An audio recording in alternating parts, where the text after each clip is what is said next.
Welcome to Talking with the Animals, an exploration of animal communication. Join animal communicator, craniosacral therapist, and NES practitioner Caroline Pope as she discusses how to understand other species as they truly are, not just from the human perspective. That's right, Mecco. Discover how communicating with our four-legged friends can open up a whole new world for both of you. And now, your host and Australia's most recognized and well-known animal communicator, Caroline Pope.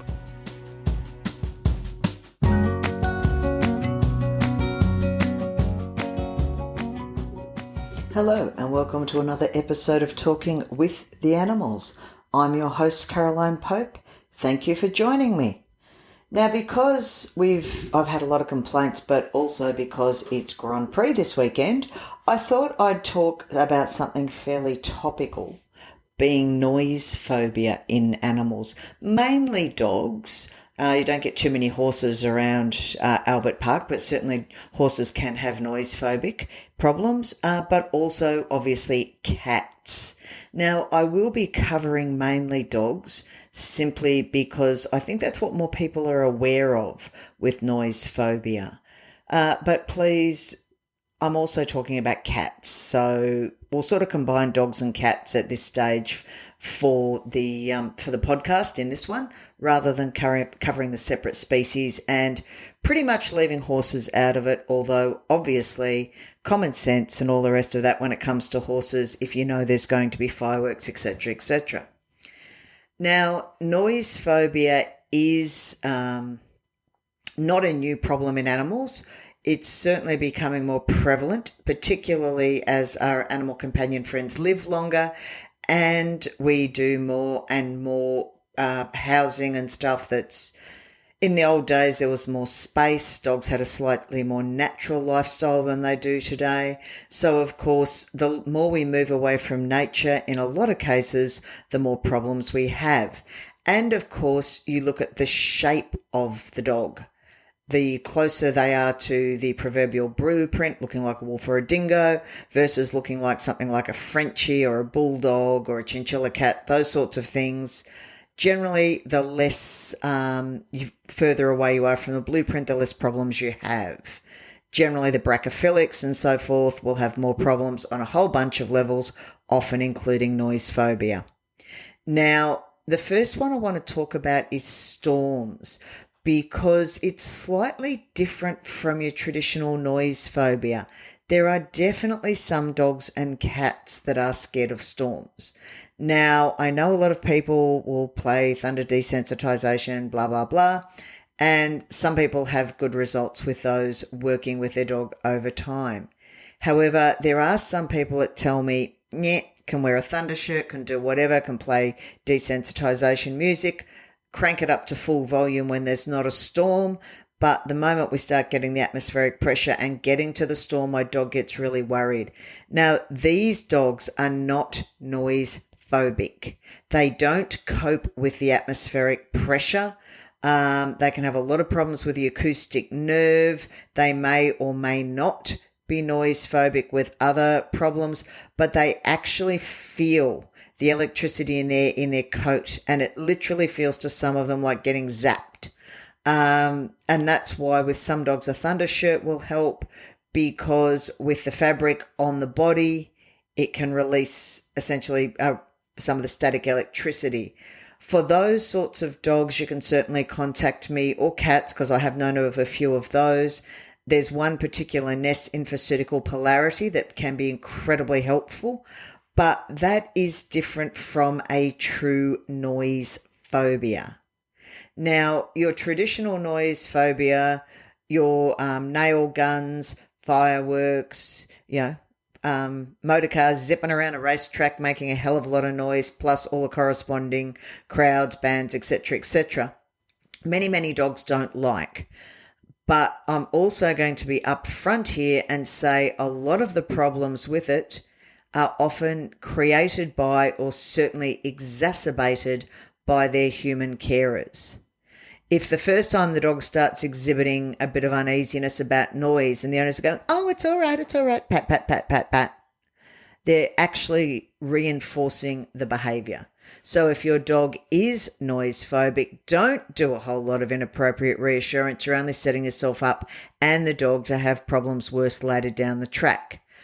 If you know something is coming, and I mean, obviously with a Grand Prix, we know fireworks around New Year, sometimes Easter, various shows and celebrations, you're generally told or have a reasonable idea there's going to be fireworks. With those types of ones, you've at least got time to prepare. Do not, I repeat, do not. If I was writing it, it would be bold, underscored, in capitals, with cap locks and exclamation marks. Afterwards, do not leave your animal outside. If your dog starts showing signs of noise phobia, unless it's like one of my guys who's 80 plus kilo and bigger than any crate there is, crate train them, because they're going to be a lot happier and everybody, including your walls and your furniture, are going to be a lot safer if you have to go out. With a noise phobic dog, if it's in its crate, it's happy and it's comfortable, can't do much damage to anyone. So I really do recommend crate training. I'm the first to say a large crate is a pain in the ass in a small apartment. I get that. However, it's a lot better than losing half your apartment or losing your dog. Now, if you know your dog is or your cat, ultra noise sensitive, as far as I'm concerned, you do not go out to the New Year's Eve party or whatever. You do the responsible thing and stay home with your dog. So many people tell me, oh, but I thought they'd be safe in the backyard. Sorry, doesn't cut it. As far as I'm concerned, being blunt, they deserve to lose their animal. They knew, but they chose to go to a party over their dog. Yeah, no time for that. I'm sorry. Your dog, your responsibility.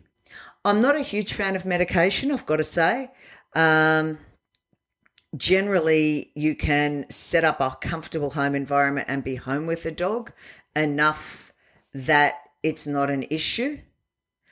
So, things I'll do, some dogs actually become light phobic with the fireworks as well. So blinds pulled down. One of my dogs was quite noise phobic with fireworks, and I lived in Springvale, which in Melbourne is the home of the firework. So every New Year they started at around 9:30 and they finished at 3:30 in the morning. It was a very long night.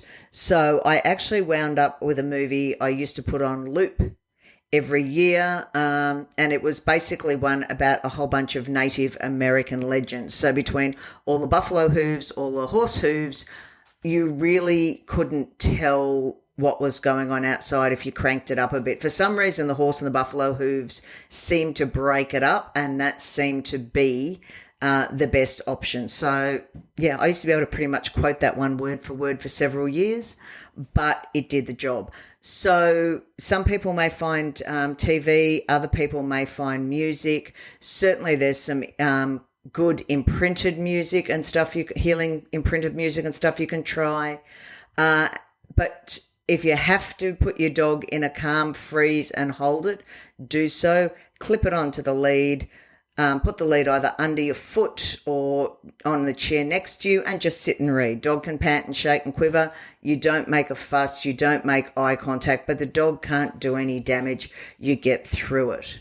Obviously, stuff like the Ness Infoceuticals ESR Chill Peace, Rescue Remedy, those sorts of things. The Australian Bushflower Essences have a couple of good combinations. Certainly those in the water beforehand, and I'll often do, if I know the fireworks, for example, are going off at midnight, I'll start at 11 o'clock every 10 minutes giving them a squirt, get them drop down slightly. But one of the really important things is to keep your own heart rate and breathing even, because if you're uptight and you're going, oh my God, yourself, what's the dog going to pick up on? So really pay attention to yourself. One of my clients, ironically, actually found if she did a yoga routine half an hour before she knew the fireworks were going to be going off, her dog was much better because it was picking up on her cues, and because she'd done all the yoga, she was better. So these, try these sorts of things out. There's plenty you can do. And if you have to keep your dog in for 2 or 3 days with something like the Grand Prix, well, you just plan around it. It's not always fun, but that's one of the responsibilities of having a dog. Now, both dogs and cats, and this I really want to emphasize, again, underscores, capitals, big letters around, lights around it, the whole box and dice.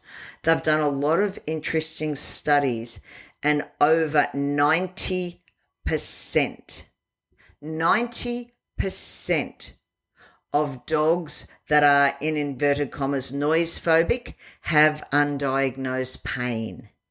Now, of course, that also goes back to what I was saying earlier about the further away you are from the traditional blueprint of looking like a wolf or a dingo if you're a dog, the more problems you have, and often you're more noise phobic. That's because you're generally, the way they're put together, they have a lot more pain. A lot of the long back, short-legged dogs like the Maltese Shih Tzu crosses and so forth, Dachshunds, all those sorts with back problems, particularly a lot of little Maltese Shih Tzus and the Jack Russell crosses that as they get older, their front legs really bow in. Most people don't realise how much pain these dogs are in. And often and it's often sadly only when the dog's got out, freaked out, hurt itself because it's scaled leaping fences in a single bound without its super dog cape on because of fireworks, or it might be building, it might be nail guns, car backfiring, whatever it is. They go to the vet and all of a sudden the vet's also saying, well, hang on a minute, your dog's got a reasonable amount of arthritis. Has it been slower to get up in the morning? Oh, yes. Or maybe we haven't really noticed. Put the dog on a course of painkillers and all of a sudden the dog loses 5 years and they start to realise that in actual fact the dog has been very sore for quite a period of time. But because dogs are genetically wired not to show pain, because if you show pain to the other members of the pack, you may be pulled down. And 2, because it happens gradually, as it does with us. Aging generally happens gradually. Unless you leap out in front of a car or something and get squished, you don't tend to notice till you try something that you might not have done for 5 or 10 years, and it's not as easy as it used to be. And that's when you suddenly realise you've aged. And so in the same way, because it creeps up gradually, you may not always notice that your animal's in pain. And unfortunately, pain management is something that many vets don't pick up on. So if your dog is noise phobic, go to your vet, to talk about pain management and discuss pain management. And if your vet doesn't find anything, don't feel bad, go to a holistic vet.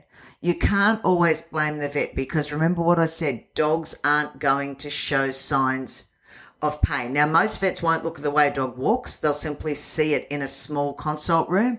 And many vets really don't pick unevenness of gait unless the dog's literally got a leg off the ground. They don't realise. So really make sure it's up to you to be your advocate for your dog.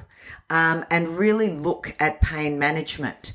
And once you get the pain under control, you may also find that your dog is less reactive to noise next time round. Now, once they're noise phobic or reactive to noise, they will always have that tendency, but it doesn't mean that with the right pain management and the right leadership, you can't mitigate that by 80 or 90%. You can. I'm not saying it's not a lot of work. It can be, but it can be done.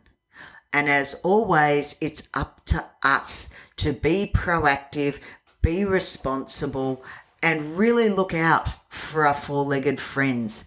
They do rely on us. We are their advocates. We are their only hope for a happy, healthy, pain-free existence. So please, always keep an eye out for your animal friends. Do the right thing by them because they will always, always do the right thing by you.